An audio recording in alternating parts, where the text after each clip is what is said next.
warahmatullahi wabarakatuh. Alhamdulillahi rabbil alamin, wa bihi nasta'in ala umurid dunya waddin, wassalatu wassalamu ala asrofil anbiya'i wal mursalin, wa ala alihi wa sahbihi ajmain, amma ba'du. Teman-teman sekalian, kita pengen waktu kita di bulan Ramadan gak ada yang sia-sia, tapi kita juga gak sanggup sepanjang hari dan sepanjang malam itu sholat atau tilawah terus. Nah, bagaimana sih caranya biar kita tetap dapat pahala ibadah, tapi kita nggak harus dalam keadaan bersusah payah dan capek. Intinya, pengen ibadah yang ringan, tapi pahala besar. Apa yang harus kita lakukan? Gampang, ada banyak banget hadis Nabi tentang ibadah yang ingin, tapi nilai pahalanya besar. Salah satunya, kata Nabi, kalimatan khafifatan 'alal lisan, sabilatan fil mizan, habibatan ila rahman, subhanallahi wa bihamdih, subhanallahil azim. Ada dua kalimat yang sangat ringan diucapkan dengan lisan, khafifatan 'ala lisan, ringan banget diucapin dengan lisan, tapi berat di dalam timbangan kebaikan. Nanti pas kita dibangkitkan di padang mahsyar, lagi dihisap timbangan kebaikan dan keburukan, dia akan sangat berat, lebih berat daripada gunung Uhud. Habibatan ila rahman, dan Allah suka banget dengan kalimat ini. Coba bayangin, ringan diucapin, berat timbangan kebaikannya, dan Allah suka banget dengan ucapan tersebut. Kalimat apa sih? Kalimatnya subhanallahi wa bihamdih, subhanallahil azim. Kira-kira berapa detik untuk mengucapkan kalimat ini?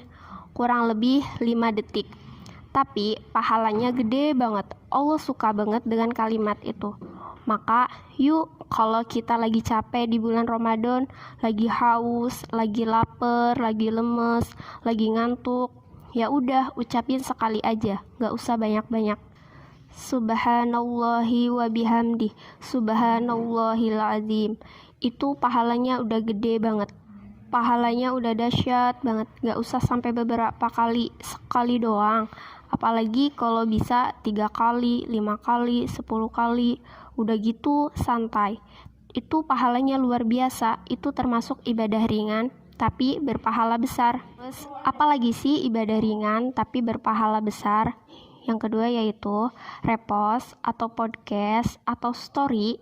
Gimana maksudnya? Kalau kita dapat sebuah konten yang baik, kayak sekarang nih, Rohis Man 1 mengadakan program Kultum Ramadan untuk menjelang berbuka puasa kayak gini nih. Teman-teman tinggal ngajak yang lain, misalnya, ada Kultum nih di channel Rohis Man 1, bagus tahu, yuk ikutan.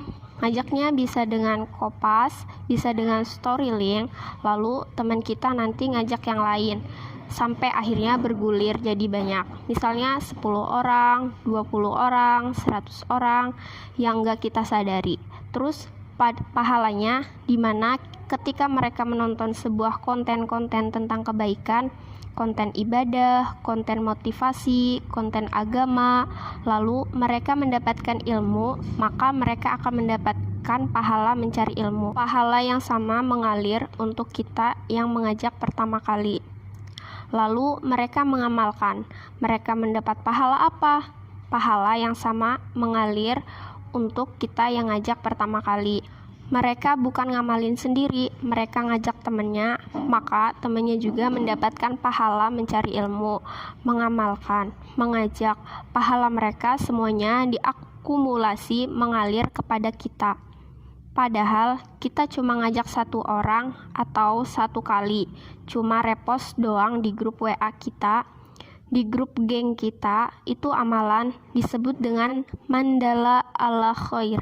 Siapa yang menunjukkan kepada satu kebaikan, dia dapat pahala kebaikan yang sama dari orang yang mengikutinya.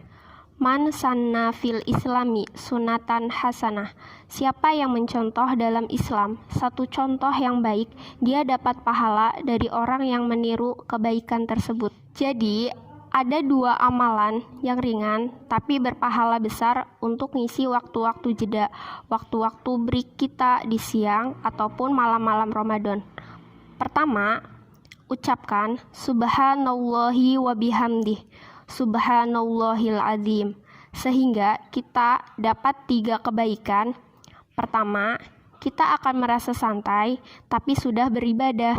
Kedua, timbangan kebaikan kita akan sangat berat hanya dengan 1 kali ucapan itu. Ketiga, Allah akan cinta kepada kita karena ucapan itu. Kemudian yang berikutnya, tadi amalan yang ringan adalah BC, broadcast, story atau copy link, atau bahasa sederhananya adalah ajaklah orang kepada kebaikan. Hanya dengan mengajak dia untuk mendengar satu nasihat yang baik, maka kita sudah mendapatkan kebaikan dari dia dan dari orang yang nanti dia ajak berikutnya. Kebayang gak sih kalau misalkan kita ngajak orang mendengarkan bacaan Al-Quran di YouTube atau di sebuah channel, ada bacaan Al-Quran beberapa ayat. Dia dengar nih 1 huruf 10 kebaikan. Dia dengar 1 ayat sekian ribu kebaikan, kita yang ngajak, kita dapat pahala dari dia. Apalagi kalau nanti dia ngajak yang lain atau dia amalkan ayat itu, lebih dahsyat sekali. Makanya jangan males untuk ngajak teman kita. Yuk kita saling share link dari kajian-kajian yang baik seperti ini, supaya semakin banyak orang yang mendekat kepada Allah, dan ketika mereka mendekat kepada Allah, jalannya lewat kita, maka Allah nggak akan salah menilai. Allah pasti akan memberikan semua pahala kebaikan mereka untuk yang pertama kali mengajak. Barakallahu fikum. Wassalamualaikum warahmatullahi wabarakatuh.